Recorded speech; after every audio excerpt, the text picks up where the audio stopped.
இன்னைக்கு தமிழ்நாட்டில் சட்டமன்றத்தில் ஆளுநர் என்ன பண்ணிருக்காரு? உங்களுக்கு எல்லாருக்கும் தெரியும். சட்டமன்றத்தில் பேசுகின்ற அதிகாரம் யாருக்கு? 234 சட்டமன்ற உறுப்பினர்களுக்கு. ஏன்?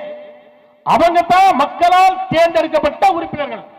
அந்த வரிசையில் தான் முதலமைச்சர் வருகிறாரு, எதிர்கட்சி தலைவர், அமைச்சர்கள் வருகிறார்கள், சட்டமன்ற உறுப்பினர் வருகிறார்கள். இப்ப முதலமைச்சர் உடனே எழுந்து பேச முடியாது. அவர் சபாநாயகர்கிட்ட அனுமதி வாங்கணும். எதிர்கட்சி தலைவர் உடனே பேச முடியுமா? அவரும் சபாநாயகர்கிட்ட அனுமதி வாங்கணும்.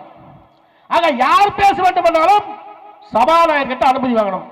அப்போ சட்டமன்றம் யார் கட்டுப்பாட்டில் இருக்கு? சபாநாயகர் கட்டுப்பாட்டில் இருக்குது. ஆக முதலமைச்சர் பேச வேண்டும் என்றாலும், எதிர்கட்சி பேச வேண்டும் என்றாலும், அமைச்சர்கள் பேச வேண்டும் என்றாலும், சட்டமன்ற உறுப்பினர் பேச வேண்டும் என்றாலும் யாரிடம் அனுமதி வாங்க வேண்டும்? சபாநாயகரிடத்தில். இதுதான் சட்டம், இதுதான் மரபு, இதுதான் அவநடிக்கை. சட்டமன்றத்தில் பேசுவதற்கு ஆர்.என். ரவி யார்? அவர் இந்த 24 சட்டமன்ற உறுப்பினர் ஒருவரா? இந்தியாவில் உள்ள எந்த சட்டமன்றத்திலாவது சட்டமன்ற உறுப்பினரை தாண்டி வேறு ஒருவர் பேச முடியுமா? நாடாளுமன்றத்தில் நாடாளுமன்ற உறுப்பினரை தாண்டி வேறு ஒருவர் பேச முடியுமா?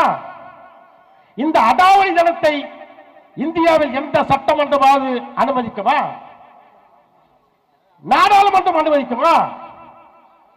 ஆனால் தமிழ்நாடு சட்டமன்றத்தில் நான் நேற்றெல்லாம் பேச வேண்டும் என்று இந்த ஆளுநர் கூறுகிறார். எப்படி இது நடக்கும்? அவர் இந்த 234 சட்டமன்றத்தில் ஒருவரா? எப்படி அவரால் பேச முடியும்?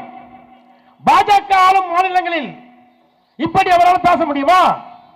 ஆக சட்டமன்றம் என்பது 234 சட்டமன்ற உறுப்பினர்களுக்கு பேசுவதற்கு அவர்களுக்கு தான். ஆக சட்டமன்றத்தில் யார் பேச வேண்டும்?